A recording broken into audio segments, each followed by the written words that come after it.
Another thing that came out this past weekend is the PDGA updated, we'll call it the world rankings, but it's essentially the world ranking system. Yeah. But for right now, until things fully open up, they're starting with just a U.S. tour ranking.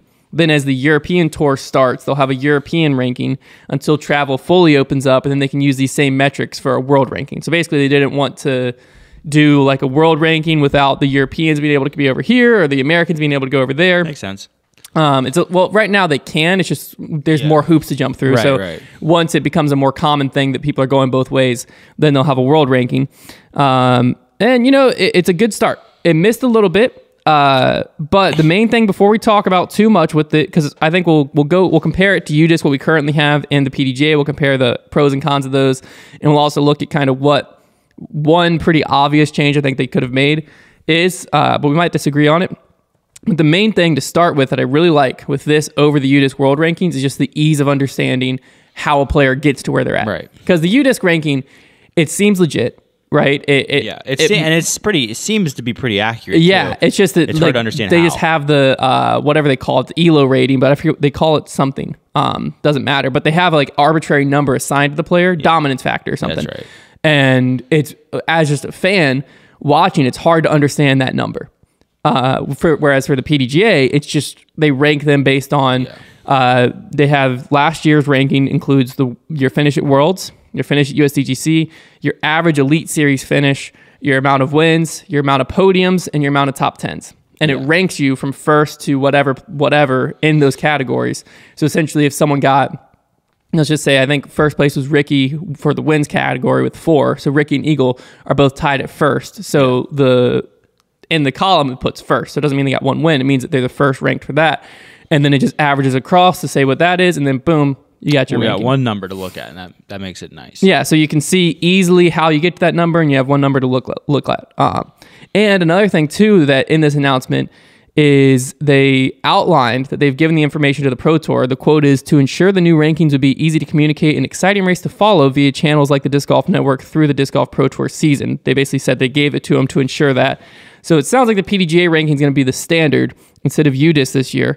Which if you watched last week's episode, we were speculating, like, is UDisc going to be live scoring or not? Literally the day after we announce it, the day after we are like questioning, like, what's going on? Why are they using the PDGA Live? UDisc comes out with their schedule and they're going to be at all the Pro Tours. Yeah, that's about so right. That's a good thing. We just that's create great. action. We create change. Yeah, we just force people's hands to announce it. But it is interesting that UDisc Live and all of that will be used. UDisc will still have their world ranking, but it seems like the PDGA is like making themselves the official ranking. Right. Well, that's it's interesting now that the PDGA, I don't know what kind of agreement the Pro Tour and the PDGA have with one another, whether it's just kind of like they came to an agreement or if there was actual like paperwork or anything involved. But now that the PDGA and the Pro Tour are kind of like very much in cahoots, like it is the official tour of the PDGA, it kind of gives the PDGA this weird amount of power to where they could probably come out with any platform they wanted that UDisc can already do and kind of force UDisc out of the Pro Tour because they kind of have that leverage, it seems like. I don't really know why they have any leverage at all. Yeah, well, I don't know why they would want to do that. But it's because like with the world rankings thing, now, and maybe the Pro Tour even said to them, hey, we don't, like the UDisc world rankings are kind of confusing. We'd like, because like right now, like with this new world ranking system, you could very quickly do the math live on the air and figure out, okay, if this player wins, they're going to be the new number 1 in the world. I feel like with the other system, it was just a little confusing to figure it all out on the go, because I was just watching golf last night and they were saying, okay, if Colin Morikawa wins this event, he'll finally get to number 1 in the world. And I was like, that's a cool thing to be able to throw out there. And the UDisc one, while I do think for the most part seemed pretty accurate, and we'll talk about why I think the PDGA one isn't quite yet, it was confusing. So yeah. And well, the other thing though is the UDisc one was updated after every single tournament. The PDGA, from what it said, is going to be updated after major events. Yeah. And then it said something about like either regularly or something like that throughout the season. So it didn't say like after every single event. Yeah. Or every single, because it's only Pro Tours and majors that counted into it. So it didn't say like after every single Pro Tour and major event. It basically just said like regularly throughout and then after majors. I don't know why they would do that. So that's what I don't know exactly. I don't know how it will be a lot easier to follow, like you're saying, but it might require, at least this year, it seems like it might require like a little bit of fan figuring out versus just immediate updates. Because well, that's the thing is at least it would be very easy for us. Exactly. But why would you not like? They might end up. Yeah, after a Pro Tour event, all you have to do is add a number to the equation because it would stink if it was like there was like a 4-week gap and like at the start of that 4 weeks when it updated, a player had like a hot streak and they were like ranked like super high and then they just fell off the planet. But we're still seeing them super high in the rankings. That would be weird. So let's go ahead and look at these rankings really quick. I'm gonna just read through the top 10 at MPO and FPO, and then we'll talk about some outliers that I noticed when you compare directly the PDGA to UDisc. And then it's pretty obvious why these outliers happened. Yeah. But MPO first, starting up top, we have Ricky, #1 player in the world. Well, in the US Tour ranking, we have Ricky, Paul #2, Eagle #3, Dickerson #4, Kyle Klein #5, James Conrad #6, Adam Hammes #7, Calvin Heinberg #8, Matty O #9, and Kevin Jones rounds out the top 10. Now on the FPO side, we have Paige Pierce #1, Katrina Allen #2, Haley King #3, Missy Gannon #4, Kristen Tatar #5, Sarah Hokum 6th, Jessica Weiss 7th, Lisa Fakis 8th, Kona Panis 9th, and Owen Scoggins in 10th. So, outliers right away. First thing, you probably noticed it when I said it. I saw some people comment about it on Facebook as well. Calvin Heinberg, very low on PDGA. Yeah. 8th in the world. I believe on UDisc. Let me actually pull up the UDisc ranking. But I believe he's 5th because I think what's his name? Chris Dickerson jumped him. But other than that, yeah. So Calvin Heinberg is 5th. 8th place for Calvin Heinberg is way too low. So that alone in my head should have made the PDGA when they were like putting this out, look at it and been like, something's off there. Right. And you can see what is off by looking at who's way too high, which is James Conrad. James Conrad is 6th in the world in the PDGA, and I believe he's 19th. And I'm going to pull him up to make sure I have his exact number right. James Conrad is 17th in UDisc. So where does this come from? Well, it's the main factor in this is the fact that they separated out USDGC and Worlds as their whole own thing. So basically it's weighted the same as wins, podium, top 10, Elite Series average finish. All of those are weighted the same as USDGC and Worlds. So when you have James Conrad come in 1st at Worlds and 20th at USDGC and Calvin Heinberg come in 42nd because they do it at the cut line. So he came in 45th at Worlds or USDGC, 42nd and 11th. It immediately sets him back, even though he was on average beating James Conrad by 8 places a tournament. Yeah, it's just not even close. The problem with this is, well, number one, so the problem is that PDGA put this ranking out. And I get they were going for simplicity, but sometimes it can't be this simple because as soon as you like create that initial list as the PDGA and see like these incredibly obvious outliers, it's not even as soon as you see Calvin Heinberg, you're like, well, that's not right, because you cannot have only 2 majors in a year, or even if there was 4, and have them weighed so heavily. You have to. They should be weighed heavier. They should still be weighed. Well, they're automatically weighed heavier because they're on their own instead of being an entire season. Sure. So that's what I'm saying is that they just have to tweak the weight. I still agree that they should matter because performing in majors is very important. However, they need to just tweak it down a little bit. They need to tweak it down a little bit, and then once the 4 majors are in a season as well, that will help too because there'll be more opportunities. Because right now, if you only got 2 chances and you just have 2 slightly bad events, I mean, you're getting crushed. I believe for the U.S. Tour rankings, until it's updated to the World rankings, the European Open this year is going to count for the Euro rankings. So they'll have 3. So they'll have 3: USDGC, Worlds, and Champions Cup. I'm sure they'll change it. I hope they do. But that's all they. It seems like in my mind, that seems like all they really have to do is just tweak that weight of what the majors are count for a little bit to where things kind of slide better in place. Personally, I think it should just be an average. That would help. So you have like, instead of right now being USDGC a column, Worlds a column, then Elite Series average finish, rating. I forgot about the rating. The rating's in there, wins, podium, top 10. I think it should be major average finish, then the rest of them. Because then that helps balance it a little bit. So now instead of James Conrad having a 20 and a 1, with only 2, it's the exact same, correct? No, it's a little different because it just changes the overall average.